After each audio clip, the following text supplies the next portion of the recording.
Olá, turminha do meu coração! Hoje vamos falar sobre um tema muito interessante: potencial biótico e a resistência do ambiente. Alguém sabe o que esses termos significam? Oi, professora! Eu acho que o potencial biótico é tipo quanto uma população poderia crescer se tudo fosse perfeito, tudo fosse certinho, certo? Muito bem, Enzo, exatamente. O potencial biótico é a capacidade máxima de uma população crescer em condições ideais. Agora, você sabe o que pode impedir esse crescimento? Seria a resistência do ambiente, professora? Perfeito, Enzo, perfeito. A resistência do ambiente inclui todos os fatores que podem limitar o crescimento de uma população. Pode ser a falta de alimento, espaço, água e até a presença de predadores e doenças. E como isso apareceria em um gráfico, professora? Ótima pergunta, Enzo. No gráfico, a curva PC mostra o potencial de crescimento da população, enquanto a CR mostra o crescimento real. Se a resistência do ambiente não for forte, as duas curvas não vão se cruzar. Olha o gráfico aqui. Então, mesmo que a população possa crescer muito, na realidade, várias coisas podem impedir isso, não é mesmo? Exatamente, Enzo, exatamente. É por isso que é tão importante entender esses conceitos para que possamos trabalhar em prol da sustentabilidade e do equilíbrio ecológico. Entendi, professora. Muito obrigada pela explicação. De nada, Enzo. Lembre sempre que entender esses processos é fundamental para protegermos nosso planeta e garantirmos um futuro saudável para todos nós. Dessa forma, o potencial biótico e a resistência do ambiente. De um modo geral, podemos afirmar que duas forças antagônicas regulam o tamanho de uma população. O potencial biótico dessa população, que tende a fazer com que ela cresça, e a resistência ambiental, que tende a impedir esse crescimento. Imagine um casal de moscas domésticas. Calcula-se que cada vez que a fêmea se reproduz, ela bote em média 120 ovos, metade dos quais origina fêmeas. Além disso, ocorre 7 gerações a cada ano. Em outras palavras, ao longo do ano, a espécie se reproduz em 7 oportunidades. Vamos supor ainda que os adultos sobrevivam apenas uma geração, ou seja, cada casal se reproduz apenas uma vez, morrendo em seguida. Quantas moscas teremos ao final de um ano? A resposta é aproximadamente 5 trilhões e 600 bilhões de moscas, todas descendentes do primeiro casal. Olha essa tabela aqui, por gentileza, olha a tabela. Ali está a quantidade de descendentes de um casal de moscas, está vendo ali? Primeira geração, segunda geração, vai até a 7ª geração. E ali está o número de indivíduos. Primeira geração, 120. Segunda geração, 7.200 moscas. Terceira geração, 432 mil moscas. E assim por diante, chegando a 5 trilhões e 600 bilhões, mais ou menos, de moscas em 7 gerações. Que incrível! Um único casal, né, minha gente amiga? Basicamente, o tamanho de uma população, ela é controlada por duas coisas. Como eu já falei, potencial biótico, que é o quê? Que é a capacidade da população de crescer. E a resistência do ambiente, que tenta impedir esse crescimento. Pensem em cada casal de moscas. Cada vez que a fêmea tem filhotes, ela pode botar cerca de 120 ovos. Metade desses ovos vira fêmeas. E isso pode acontecer 7 vezes em um ano. Agora imaginem que cada casal de moscas só se reproduz uma vez e depois morre. Se fizéssemos as contas de quantas moscas teríamos depois de um ano, o número seria gigante. Algo em torno de 5 trilhões e 600 bilhões de moscas, todas descendentes do primeiro casal. Então, gente, aqui está uma forma mais fácil de ver. Começamos com um casal que tem 120 filhotes, tá vendo aqui? Na próxima geração, esses filhotes se tornam 7.200. Depois, na terceira geração, eles se tornam 432 mil filhotes. E o número só continua aumentando, chegando a trilhões. Impressionante, gente, impressionante. É muita mosca vindo de apenas um casal. Crescimento exponencial, preste atenção. Para a maioria de nós, é difícil perceber a diferença de ordens de magnitude entre milhão e bilhão. Porém, quando se fala em crescimento populacional, especialmente quando se pensa em crescimento exponencial, é fundamental ter uma noção adequada dessa diferença. Pense e responda as seguintes questões. Se alguém lhe pedisse para esperar durante 1000 segundos, quanto tempo isso significaria em horas, dias ou anos? Bem, 1000 segundos, professora, são equivalentes a 16 minutos e 40 segundos. Não chega nem perto de uma hora, e muito menos em um dia ou ano. E se esse alguém lhe pedisse para esperar por 1 milhão de segundos, quanto tempo seria? E por 1 bilhão de segundos? Se alguém pedisse para eu esperar 1 milhão de segundos, eu estaria esperando por cerca de 11 dias e 14 horas. Agora, se alguém me pedisse para eu esperar 1 bilhão de segundos, professora, 1 bilhão, isso seria equivalente a quase 31 anos e 8 meses, professora. Bem mais tempo, não é? Agora me responda. Quanto tempo você levaria, horas, dias ou anos, para contar 1000 grãos de feijão se você contasse 1 grão por segundo? Se eu contasse 1 grão de feijão por segundo, levaria 1000 segundos para contar 1000 grãos. Convertendo para minutos, isso dá aproximadamente 16 minutos e 40 segundos. Não é muito tempo. Quanto tempo você levaria para contar 1 milhão de grãos na mesma velocidade e para contar 1 bilhão de grãos? Para contar 1 milhão de grãos, levaria 1 milhão de segundos, o que é equivalente a cerca de 11 dias e 14 horas. Para contar 1 bilhão de grãos, levaria 1 bilhão de segundos, o que é equivalente a quase 31 anos e 8 meses. É muito grão de feijão para contar, né, professora?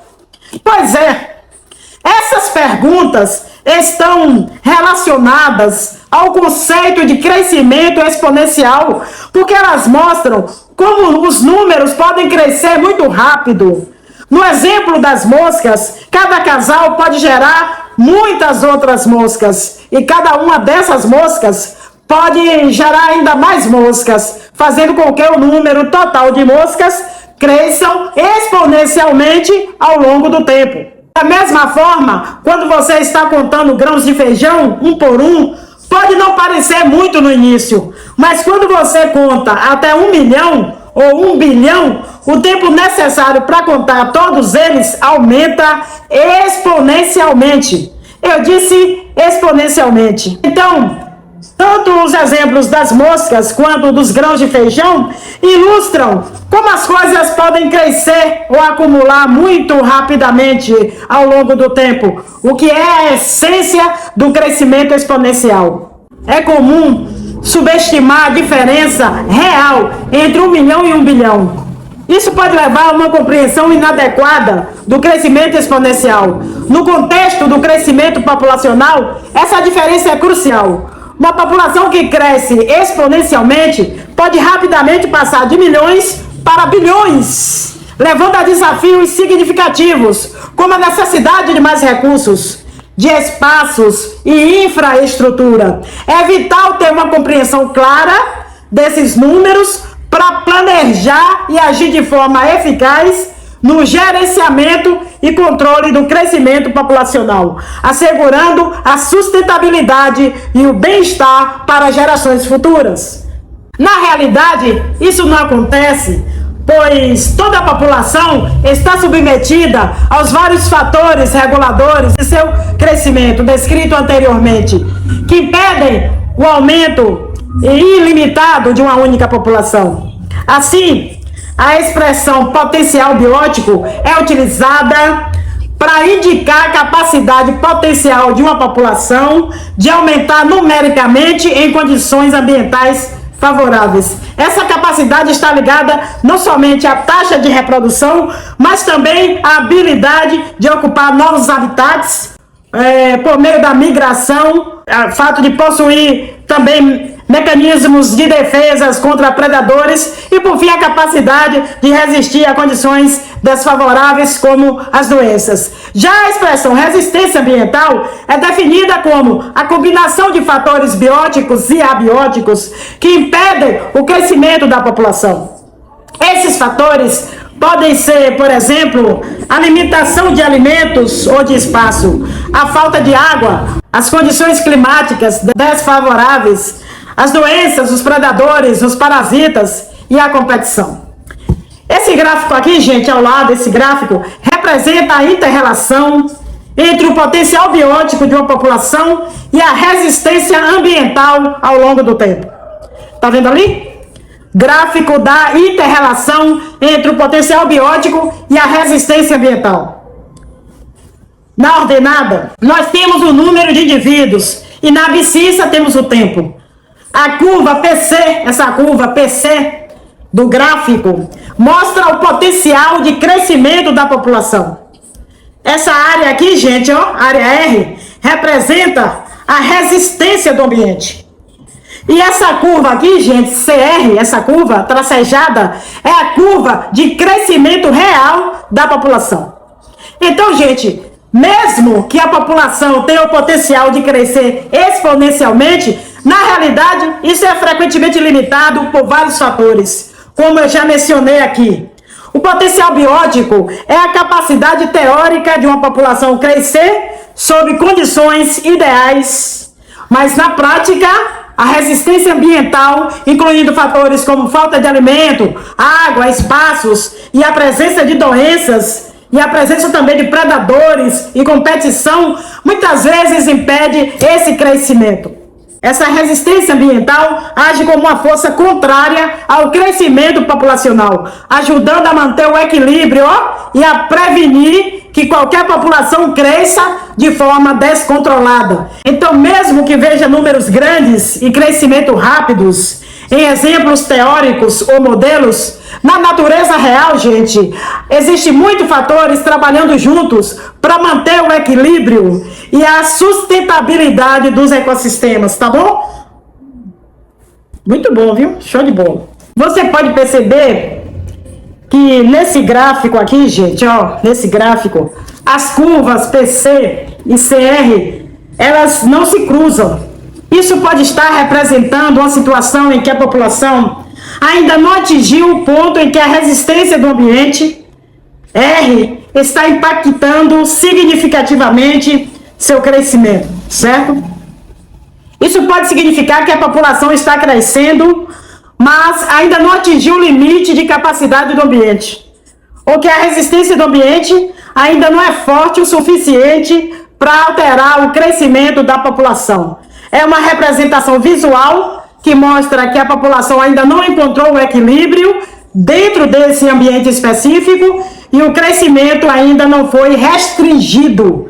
Não foi restringido pelos fatores ambientais. Portanto, o gráfico está mostrando uma fase inicial do crescimento populacional antes que a resistência ambiental comece a ter aí um efeito significativo, tá bom? No belo dia ensolarado, vamos à história contar de potencial biótico dado e o ambiente a limitar. Entre curvas e gráficos armados, vamos juntos caminhar. Em um mundo idealizado, onde tudo pode crescer, o potencial biótico elevado faz populações florescer, mas o mundo é equilibrado e tem barreiras que vão aparecer. O gráfico bem traçado mostra PC a se expandir. A curva CR do lado mostra o crescimento real, pelo ambiente limitado, formando um cenário cabal, onde o aumento é controlado para manter um equilíbrio ideal. Quando PC e CR não se cruzam, no gráfico bem delineado, as resistências não se usam e o crescimento é destacado, mas logo as barreiras se introduzem e o crescimento é ajustado.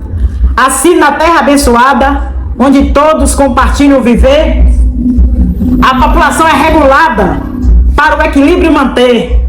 Com ciência bem aplicada, aprendemos juntos a entender. Potencial biótico, estrada e o ambiente a conter. Na jornada bem traçada, vemos o mundo a se mover. Entre crescimento e barreira armada, a vida continua a florescer. Dai Top News, Educação no Brasil. Prof. Dai Bioverso.